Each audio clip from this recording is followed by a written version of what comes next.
ప్రభు అయిన యేసుక్రీస్తు వారి నామంలో నా ప్రియులైన ప్రతి ఒక్కరికి హృదయపూర్వకమైన వందనములను తెలియజేసుకుంటున్నా.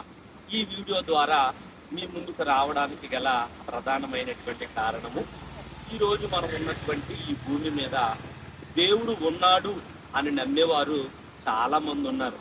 అలాని దేవుడు లేడు అని నమ్మేవారు లేరనుకుంటున్నారా?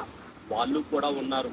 ఈ మధ్య కాలంలో దేవుడు లేడు అని నమ్మేటటువంటి నాస్తికుల సంఖ్య రోజు రోజుకి పెరుగుతుంది.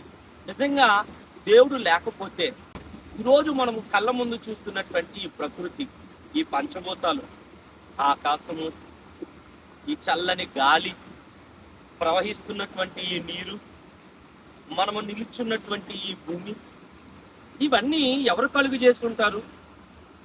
గాలి తిరుగుతుంది, మనమున్న ఈ భూమి తిరుగుతుంది, మన కళ్ళ ముందు ఉన్నటువంటి జల ప్రవాహము ప్రవహిస్తుంది. నిజంగా ఇవన్నీ కూడా ఎవరి వల్ల నడిపించబడుతున్నాయి? మనం వాడే ఒక బైకు మనిషి చేత నడిపించబడుతుంది.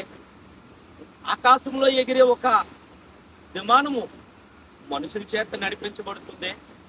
నీటి మీద ప్రయాణం చేసేటటువంటి ఒక షిప్ మనిషి చేత నడిపించబడుతుంది కదా. మరి ప్రకృతిలో ఇవన్నీ కూడా ఎవరు నడిపిస్తున్నారు? దానికి అదే తిరుగుతుందా? గాలి దానికదే ప్రసారం అవుతుందా? దానికదే తిరుగుతుందా? భూమి దానికదే తిరుగుతుందా? ఆలోచించండి నా ప్రియమైన వాళ్ళరా.